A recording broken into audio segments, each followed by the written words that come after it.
Solid state physics के lecture 6 में आज हम डिस्कस करेंगे अध्यारोपण प्रमेय पर आधारित एक प्रॉब्लम।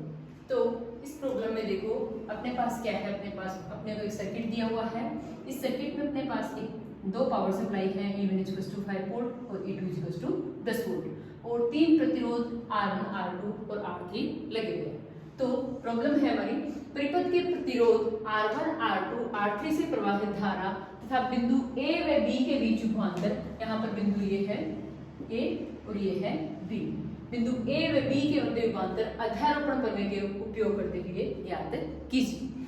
तो अध्यारोपण प्रमेय को अपन स्टेप बाय स्टेप इस प्रॉब्लम पर अप्लाई करते हैं और इन प्रतिरोध में अपन क्या धारा का मान ज्ञात करते हैं। तो यहाँ पर मान लो अपने पास इस 5 वोल्ट की पावर सप्लाई के कारण इस परिपथ में जो धारा प्रवाहित हो रही है वो है I1 और इस E2 पावर सप्लाई के कारण इस परिपथ में धारा का मान कितना है I2। और अगर अपन यहाँ पे किरचॉफ करंट लॉ लगाएं तो यहाँ से धारा अपनी क्या आ रही है I2, इधर से आ रही है I1, तो इन दोनों का टोटल इसमें प्रवाहित होगी। तो मान लो इन दोनों का टोटल है I3 जो कि R3 प्रतिरोध में प्रवाहित हो रही है। अब देखो अध्यारोपण प्रमेय क्या कहती है, इस प्रमेय के अकॉर्डिंग यदि किसी भी परिपथ में दो या दो से अधिक, उस परिपथ में जो प्रतिबाधाएं हैं वो कौन सी होनी चाहिए, रेखीय प्रतिबाधा। तो किसी परिपथ में यदि दो या दो से अधिक पावर सप्लाई या फिर अपन कह सकते हैं वोल्टेज सोर्स या फिर करंट सोर्स लगे हों तो उनकी वजह से उस परिपथ के किसी भी प्रतिरोध में धारा का मान इन दोनों पावर सप्लाई को अगर अपन अलग अलग अप्लाई करके देखें, मतलब एक को एक्टिवेट कर दें दूसरी को डीएक्टिवेट कर दें, फिर सेकंड स्टेप में इसको एक्टिवेट कर दें इसको डीएक्टिवेट कर दें, तो दोनों तरीके से अगर अपन इसमें सर्किट में धारा का मान निकालें तो उन धाराओं के मानों का एडिशन जो होगा वो इन परिपथ में धारा के मान को व्यक्त करेगा। ठीक है, तो यहाँ पर अपन स्टेप फर्स्ट में करते हैं E1 को, स्टेप फर्स्ट अपन क्या करते हैं E1 को एक्टिवेट करते हैं और E2 को डीएक्टिवेट करते हैं। तो अगर अपन E1 को एक्टिवेट कर लें और E2 को डीएक्टिवेट कर लें तो अपने पास फाइनल ये सर्किट अपने को मिलता है।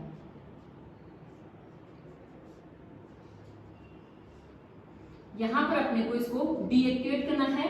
किसी भी वोल्टेज सोर्स को डीएक्टिवेट करने का मतलब है उसको अपने को शॉर्ट सर्किट करना है। तो यहां से अपन इस E2 सोर्स को शॉर्ट सर्किट कर देते हैं और यहां पर अपना E1 सोर्स लगा हुआ है, E1 = 5 वोल्ट।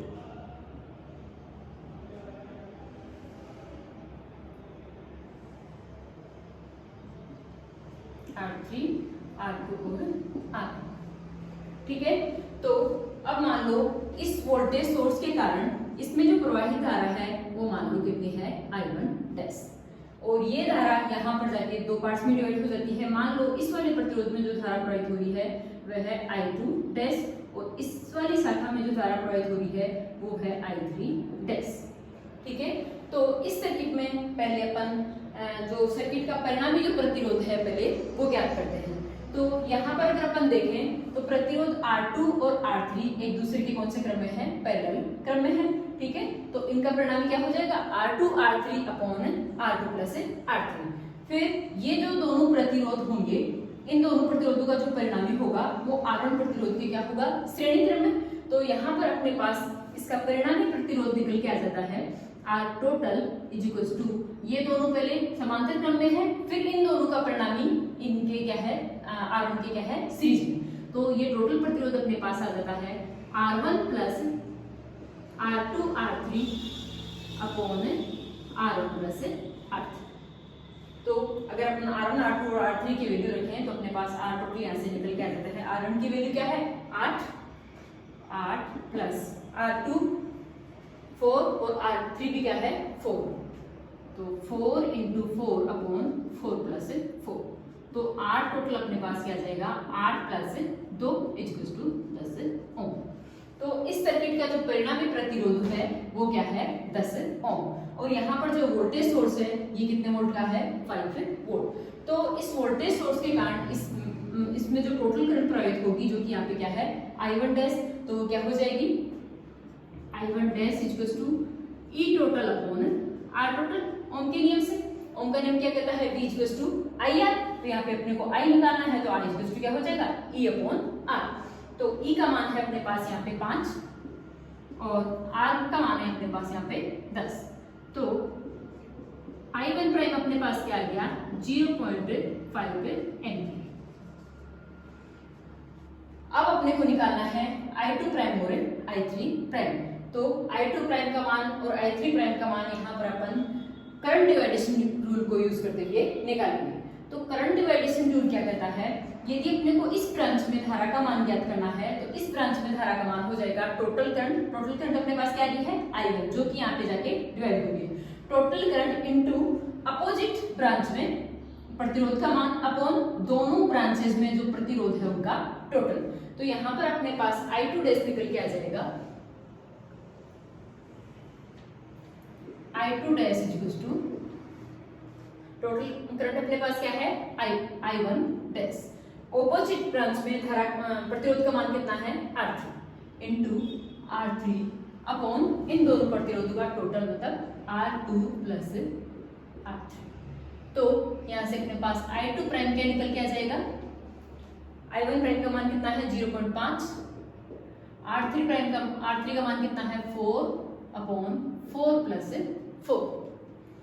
तो यहाँ से अपना I2 प्राइम निकल के आ जाता है, ये कितना हो जाएगा 1/2। तो ये कितना हो गया 0.5/2 बराबर 0.25 एम्पीयर।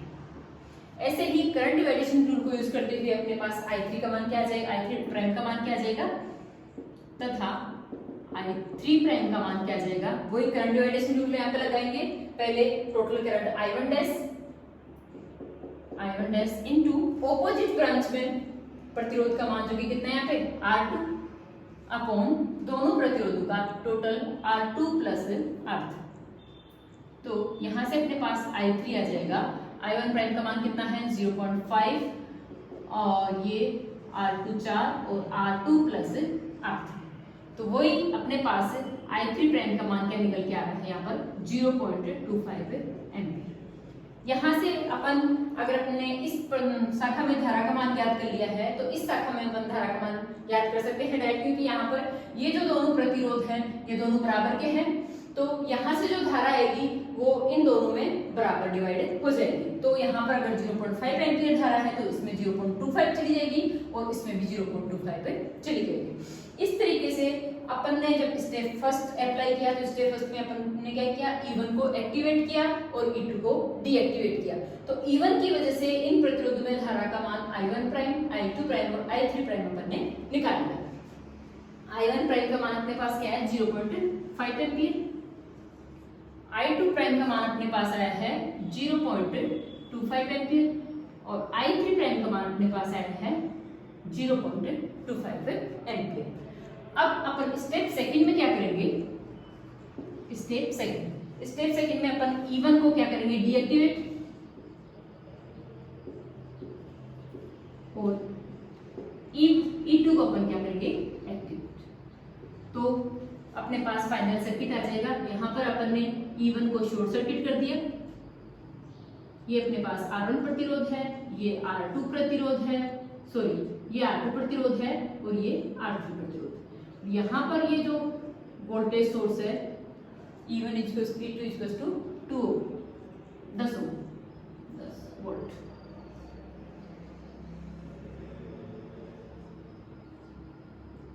R3 R1 और R2। E2 को अपन ने एक्टिवेट कर दिया और E1 को अपन ने डीएक्टिवेट कर दिया। अब मान लो इस पावर सप्लाई के कारण, वोल्टेज सोर्स के कारण इसमें जो प्रवाहित धारा है वो इस दिशा में होगी, क्योंकि धारा की दिशा बैटरी से किसमें पॉजिटिव टर्मिनल से निकलती है और वापस से निगेटिव टर्मिनल में जाती है। तो मान लो यहाँ से I2 डबल प्राइम यहाँ पर धारा प्रवाहित होती है इस बैटरी की वजह से, और इसमें I3 डबल प्राइम धारा प्रवाहित होती है और इसमें भी I1 डबल प्राइम धारा प्रवाहित होती है। तो अब अपन इस E2 सोर्स के कारण इन तीनों प्रतिरोध में धारा I1 prime double prime, I2 double prime और I3 डबल प्राइम का मान ज्ञात करेंगे। वही इसमें परिणामी प्रतिरोध अगर अपन निकालना चाहें तो R1 और R3 यहाँ पे क्या है, पैरेलल में है, और फिर इन दोनों का जो परिणामी जो आएगा वो किसके श्रेणी क्रम में है, R2 के श्रेणी क्रम में। तो परिणामी प्रतिरोध अपने पास क्या आ जाएगा, R total is equal to R2 plus इन दोनों का परिणामी R1 R3 upon R1 plus R3। तो अगर इनकी वैल्यू अपन रखें तो R2 की वैल्यू 4, R1 की वैल्यू 8 इंटू 4 अपॉन 8 प्लस 4, तो ये कितना हो जाएगा 4 प्लस 32 अपॉन 12। तो ये R टोटल अगर अपन अलग से कैलकुलेट करें तो ये अपने पास आ जाएगा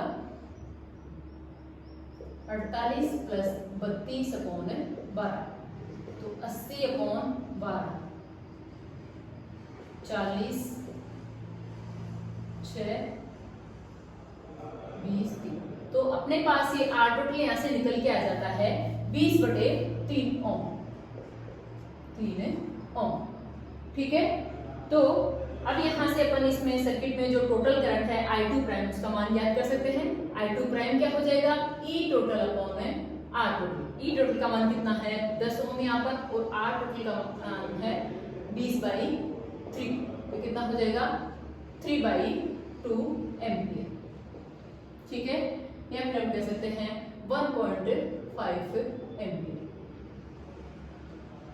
अब वही अपन करंट डिवाइडेशन रूल लगाएंगे। यहाँ पर टोटल करंट कितनी है अपनी 1.5 एम्पियर। यह करंट जाके यहाँ पर दो पार्ट में डिवाइड होगी, तो इससे अपन I1 प्राइम का मान अगर निकालना चाहें तो क्या आ जाएगा, I1 डबल प्राइम का मान ऑपोजिट ब्रांच में प्रतिरोध का मान R3 अपॉन दोनों प्रतिरोधों का total R1 plus R3 into total current I2 double plus.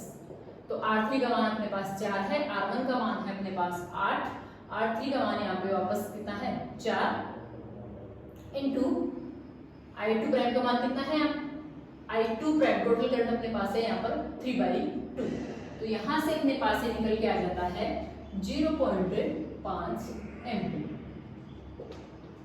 तो अपनी I1 प्राइम क्या आ गई 0.5 एम्पियर। ठीक है, ऐसे ही अपन I3 प्राइम का मान वही करंट डिवाइडेशन रूल से अपन ज्ञात कर सकते हैं। ऑपोजिट ब्रांच में प्रतिरोध का मान अपॉन दोनों प्रतिरोधों का टोटल इनटू कुल current I2 double prime. R1 की वैल्यू है अपने पास 8, यही वापस 8 प्लस 4 इनटू 3/2, ये अपने पास क्या आ जाएगा 8/12 इंटू 3/2, ये अपने पास आ जाएगा 1 एम्पियर।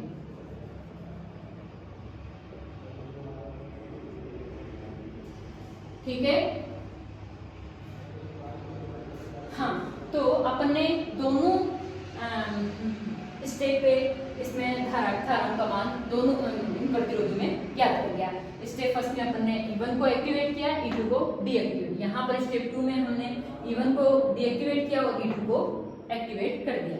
तो फाइनल जो धारा का मान होगा वो I1 धारा R1 में प्रवाहित हो रही है, तो I1 इसमें R1 प्रतिरोध में इस बैटरी की वजह से धारा कितनी ही I1 प्राइम। ठीक है, तो यहाँ पर अगर अपन I1 निकालना चाहे तो I1 हो जाएगी I1 प्राइम, और इस बैटरी की वजह से इसमें प्रवाहित धारा कितनी है I1 double prime. I1 prime इसी डायरेक्शन में है, और सॉरी I1 इसी डायरेक्शन में है, I1 प्राइम इसी डायरेक्शन में है, तो ये दोनों इनका साइन क्या होगा, दोनों का सेम होगा। लेकिन यहाँ पे I1 double prime opposite direction में है, तो ये विद नेगेटिव साइन आएगी। I1 डबल प्राइम का मान अपने पास है 0.5, तो यहाँ पर अपने पास I1 का मान आ जाता है 0।